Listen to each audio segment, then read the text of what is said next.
हो सकता है कि आप दोनों अपनी पूरी कोशिश कर रहे हो और फिर भी एक दूसरे से उस जगह नहीं मिल पा रहे हो जहां आपको मिलने की जरूरत है। कभी कभी प्यार पर्याप्त नहीं होता, आपको इसे देने और प्राप्त करने के तरीके में अनुकूलता की आवश्यकता होती है। हर्ष ने उपस्थिति के माध्यम से प्यार व्यक्त किया। शारीरिक रूप से वहां रहना, कार्यों में मदद करना, लगातार दिखाना, शब्दों के बजाय कार्य करना। 28 साल की उम्र में पुणे में आईटी में काम करते हुए उनका मानना था कि किसी भी बातचीत की तुलना में विश्वसनीयता अधिक देखभाल प्रदर्शित करती है। 26 वर्षीय निवेदिता, एक सामग्री लेखिका, ने निकटता के माध्यम से प्यार व्यक्त किया। स्पर्श, गहरी बातचीत, भावनात्मक भेद्यता, ऐसे शब्द जो दो लोगों के बीच की दूरी को पाटते हैं। उसे मौखिक आश्वासन, भावनात्मक अंतरंगता, वास्तव में ज्ञात होने की भावना की आवश्यकता थी। कोई भी गलत नहीं था, वे बस अलग अलग थे। प्रेम को ऐसी भाषाओं में बोलते थे जिन्हें समझने में दूसरे को संघर्ष करना पड़ता था। पहले तो इससे कोई फर्क नहीं पड़ता था। आकर्षण ने रिक्त स्थान भर दिए। भौतिक रसायन शास्त्र ने मतभेदों को तुच्छ, यहां तक कि आकर्षक बना दिया। समय के साथ जैसे जैसे नवीनता खत्म होती गई और दैनिक जीवन बसता गया, वे दूरियां चौड़ी होकर खाइयों में तब्दील हो गईं। हर्ष ने गहरी बातचीत से परहेज किया। उन्होंने उसे असहज, उजागर, अनिश्चित बना दिया। उसने उसके लैपटॉप को ठीक करके, उसे काम से उठाकर, उसके द्वारा बताए गए किराने का सामान खरीदने को याद करके देखभाल दिखाई। शब्दों की तुलना में कार्य अधिक सुरक्षित महसूस हुए।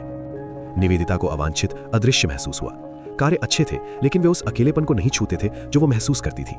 वो चाहती थी कि वो कहे कि वो उससे प्यार करता है, वो पूछे कि वो कैसा महसूस कर रही है, उसकी भावनाओं के साथ बैठकर समस्या सुलझाने के बजाय उन्हें दूर कर दे। जब उसने आश्वासन मांगा, क्या तुम अब भी मुझसे प्यार करते हो, क्या तुम कोई भविष्य देखते हो, हर्ष को दबाव महसूस हुआ। वो उम्मीदों में फंस गया था और उसे नहीं पता था कि उसे कैसे पूरा किया जाए। जब वो मौन में चला गया, उसे प्रक्रिया के लिए जगह की आवश्यकता थी, तो उसे खारिज कर दिया गया, त्याग दिया गया। यह सबूत था कि वो बहुत ज्यादा थी। उनके तर्क चक्रीय हो गए, थका देने वाले हो गए। एक ही स्क्रिप्ट अलग अलग ट्रिगर्स के साथ दोहराई जाने लगी। तुम कभी खुलकर नहीं बोलते, आपको हमेशा अधिक की आवश्यकता है, मैं प्रयासरत हूं, यह पर्याप्त नहीं लगता। आखिरी बातचीत एक शाम चुपचाप हुई, जब दोनों कोशिश करके थक चुके थे। कोई गुस्सा नहीं, सिर्फ इस्तीफा। मैं अब जुड़ाव महसूस नहीं करती, निवेदिता ने फुसफुसाहट से कुछ ऊपर की आवाज में कहा। जब तुम यहां हो तब भी मुझे अकेलापन महसूस होता है। हर्ष ने उसकी ओर देखा। उदासी और बेबसी एक साथ मिल रही थी।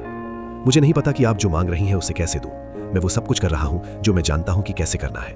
और वो सत्य था जिससे कोई भी बच नहीं सकता था। वो कोशिश कर रहा था, वो कोशिश कर रही थी।